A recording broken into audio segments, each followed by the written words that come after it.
Kita berpikir yang terhilang itu adalah si bungsu. Kadangkala kita berpikir kisah yang begitu mengharukan, tak kala si bungsu merasa tidak puas dengan bapaknya saat itu, dia pergi meninggalkan bapaknya dengan minta warisan tentunya. Dia berpikir paling enak minta warisan dulu, tidak usah taat, ingin cepet-cepet keluar dari rumah. Dia berpikir keluar dari bapaknya itu hal yang terindah. Si bungsu keliru, justru dia pergi meninggalkan bapaknya. Disitulah dia merasakan sesuatu yang tidak mengenakan di luar bapaknya.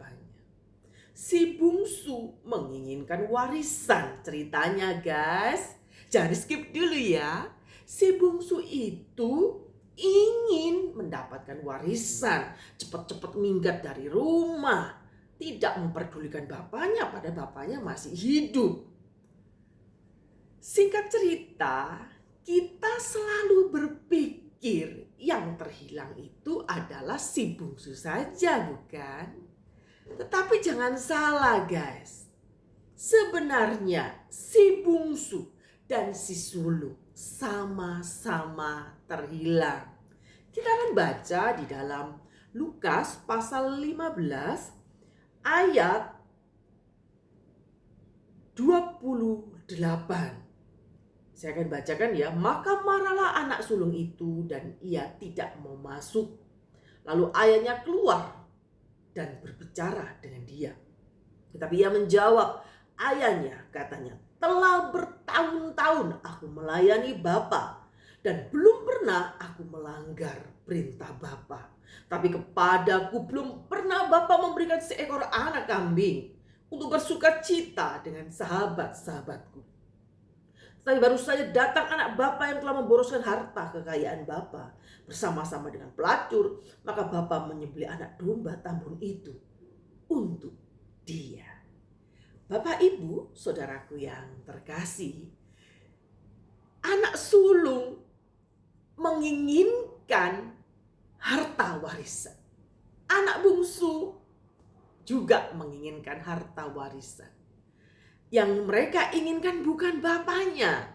Yang diinginkan adalah warisan. Banyak kali pada zaman-zaman ini terjadi problema kehidupan itu tentang warisan, keluarga dengan keluarga, anak dengan orang tua, kakak dengan adik bertengkar karena hanya urusan warisan. Si sulung taat kepada bapaknya hanya untuk menanti warisan. Si bungsu tidak perlu mentaati bapaknya. Dia dengan minggat, dia sudah meminta hak warisannya.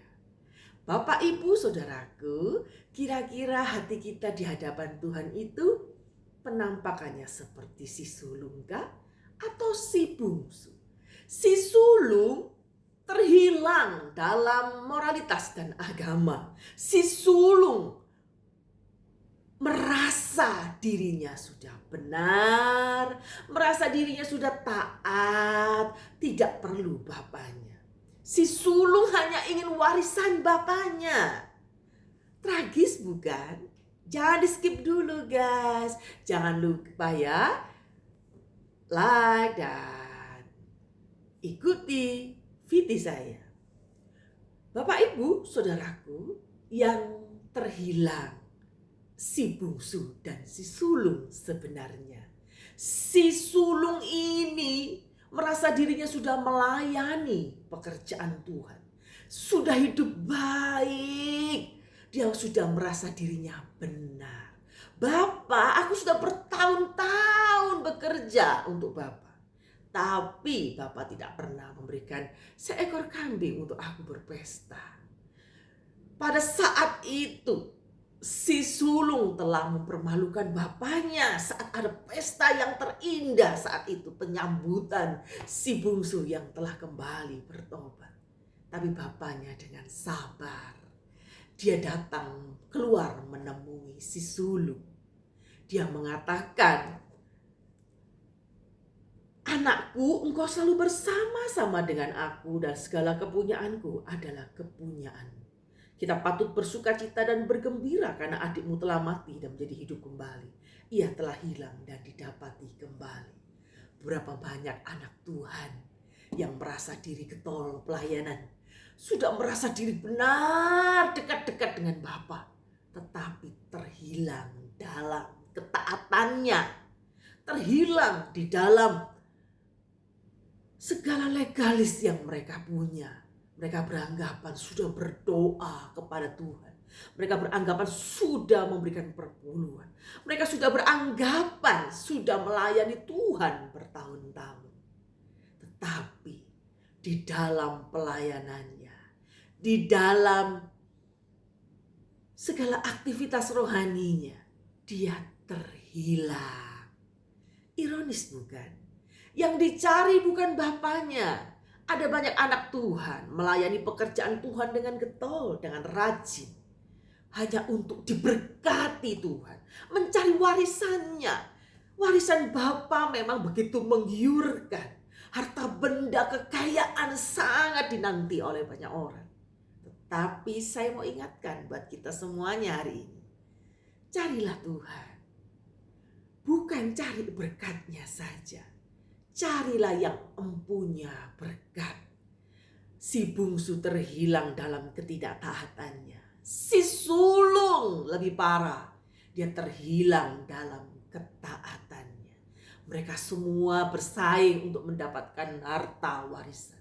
Seberapa banyak hati kita di hadapan Tuhan itu sering tampil seperti si sulung kah? Atau tampil seperti si bungsu kah? Yang bisa menjawab adalah kita semua dari hati ke hati. Mari kita merendahkan diri, mengingat kalau kita melayani pekerjaan Tuhan, mentaati firman-Nya, itu bukan semata-mata ingin menjadi kaya. Bukan semata-mata untuk mendapatkan berkat yang berlimpah. Tetapi karena kita mengasihi Tuhan. Kasihilah Tuhan Allahmu dengan segenap hati dan segenap jiwamu. Biarpun hatiku remuk, hatiku sangat terbeban berat, Kristuslah tetap bagian dari hidupku. Semoga ini menjadi moto kita semuanya. God bless you.